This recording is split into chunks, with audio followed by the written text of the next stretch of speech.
America के पूर्व राष्ट्रपति डोनाल्ड ट्रंप जब एक ऐसे ही कार्यक्रम में खड़े हुए थे तब उन पर एक जानलेवा हमला हुआ जिसमें वो बाल बाल बच गए। चुनावी सभा के दौरान उन पर ताबड़तोड़ फायरिंग हुई। पेंसिल्वेनिया के बटलर में डोनाल्ड ट्रंप चुनावी सभा में भाषण देने के लिए पहुंचे और भाषण के दौरान ट्रंप पर सभा स्थल से ही दूर एक बिल्डिंग से हमलावर ने ताबड़तोड़ फायरिंग की। एक गोली ट्रंप के कान को चीरते हुए निकल गई। इस पर भारत के प्रधानमंत्री नरेंद्र मोदी ने भी बाकायदा सोशल मीडिया एक्सपोस्ट पर अपनी प्रतिक्रिया रखी। उन्होंने कहा कि किसी भी लोकतंत्र में केवल संवाद की बात होती है, लोकतंत्र में हिंसा की कोई जगह नहीं है। संगीत रागे जी, हम बार बार विदेश की बात कर रहे थे। विदेश में अभी इस वक्त अमेरिका में प्रेसिडेंशियल इलेक्शन के लिए प्रचार का दौर है और उसमें डोनाल्ड ट्रंप के ऊपर इस तरीके से जानलेवा हमला होना। देखिए, सबसे बड़ी बात है कि दोनों पार्टियों ने, चाहे वो जो बाइडेन भी हो, उन्होंने भी बहुत इसकी निंदा की है और सीक्रेट सर्विस को लेकर के बड़ी प्रशंसा की है। हमारे यहाँ यदि ये बात होती, आप सोचते यदि इस प्रकार की घटना घट जाती तो विपक्ष सबसे पहले जो है, भगवान न करे, वो नहीं मैं भगवान न करे, बिल्कुल सही कहा आपने, तो दोषारोपण किस पर करता? जो अपने एजेंसी है, नहीं एजेंसियों पर ये करता।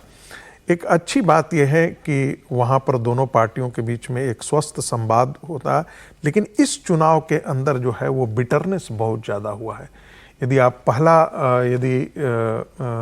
संभाषण, प्रेसिडेंशियल डिबेट यदि आप देखेंगे तो डोनाल्ड ट्रंप ने और जो बाइडेन ने, दोनों ने जिसे कहते हैं कि बहुत निचले स्तर पर आकर के वहाँ एक दूसरे के खिलाफ आक्रमण किया है। ऐसी स्थिति में ये घटना घटी है तो ये अभी पता लगाना बड़ा मुश्किल है कि किसने करवाया है, किसकी साजिश थी। अमेरिका का इतिहास रहा है कि उनके प्रेसिडेंट पर अटैक हुआ है, उनके प्रेसिडेंट मारे भी गए हैं अटैक में।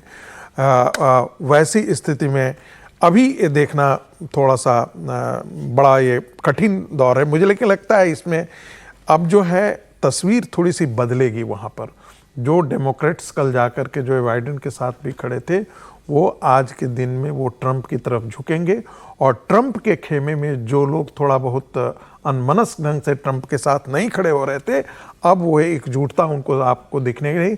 इस पूरे प्रेसिडेंशियल इलेक्शन में ट्रंप का पलड़ा पहले से ही कहा जा रहा था कि थोड़ा एज है, वो जीत रहे हैं इस चुनाव को, लेकिन इस अटैक के बाद मुझे लगता है कि आने वाले दिनों में रिपब्लिकन पार्टी के बहुत बड़ा एज होगा और डेमोक्रेट के लिए ये बहुत मुश्किल होगा। जो है इस घटना के बाद बिल्कुल सिंपैथी भी मिलेगी डोनाल्ड ट्रंप को।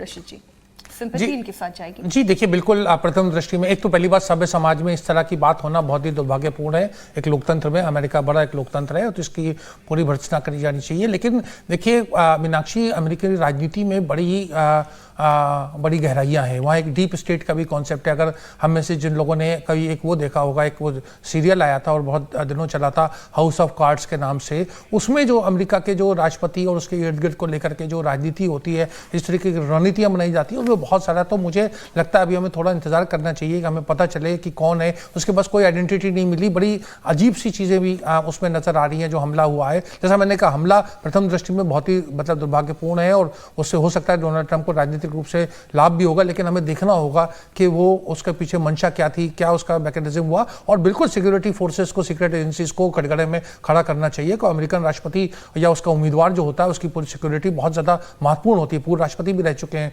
डोनाल्ड ट्रंप, तो उसमें चूक हुई और उस पर बिल्कुल सवाल उठाना चाहिए। आज कहानी कुर्सी की में हमें चर्चा को यहीं पर विराम देना होगा। अब अमेरिका से लेकर जो हमने उत्तर प्रदेश तक की पूरी यात्रा की, या यूं कहें उत्तर प्रदेश से लेकर राजस्थान होते हुए, झारखंड होते हुए, रांची होते हुए हमने अमेरिका तक की यात्रा कर ली।